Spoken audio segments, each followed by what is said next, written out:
Il faut nous souvenir que la vie éternelle est un don. Notre objet spécial en rappelant cela à ce point, c'est de dévoiler une erreur. Il existe deux interprétations de la nouvelle naissance. L'une est vraie et l'autre, un beau mensonge qui tord la vérité.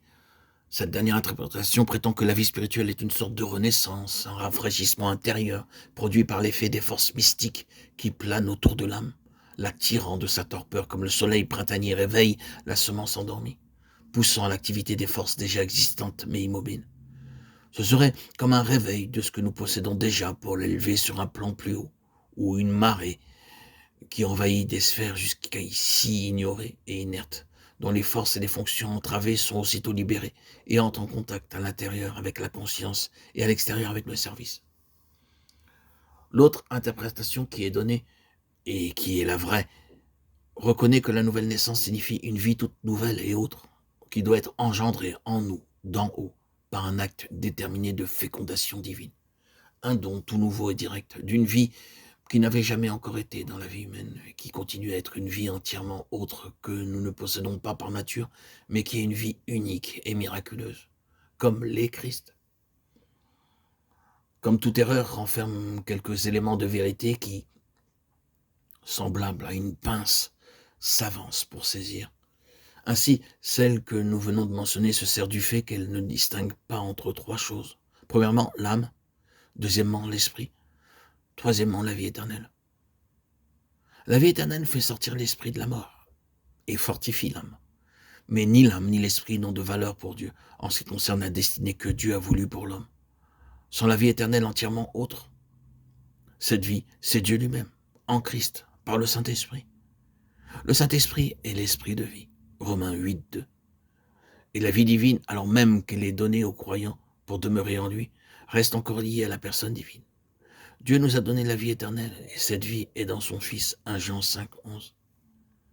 La présence de la personne divine dans le croyant ou dans l'Église est exprimée par la vie, de peur qu'Adam n'agisse dans le but de l'avoir en lui-même, sans relation avec Dieu. L'arbre de vie fut à dessein mis hors de sa portée, et il fut chassé. Le symbolisme est clair. Il y a là quelque chose de tellement autre que l'homme, si divin, qui ne peut certes être possédé qu'en Dieu, et dans une union de notre esprit avec lui. Tout cela représente en soi beaucoup de vérités du Nouveau Testament concernant à la fois la vie représentative de Christ, sa tentation, sa mort et sa résurrection, en même temps que la nature de la nouvelle naissance et la vie du croyant. Nous aurons observé que l'innocence en Adam n'était qu'une chose négative, et cela peut donc être vrai aussi de l'état sans péché dans son cas. Cela peut en un sens jeter quelques lumières sur l'épreuve de toute la vie de Christ, bien que nous disions ceci avec quelques réserves auxquelles nous ne nous arrêterons pas maintenant, pour ne pas sortir de notre sujet. La sainteté est positive, et l'innocence d'Adam est accompagnée de la possibilité d'arriver à la sainteté. La sainteté est le résultat de la fidélité dans l'épreuve, en ce qui concerne l'homme.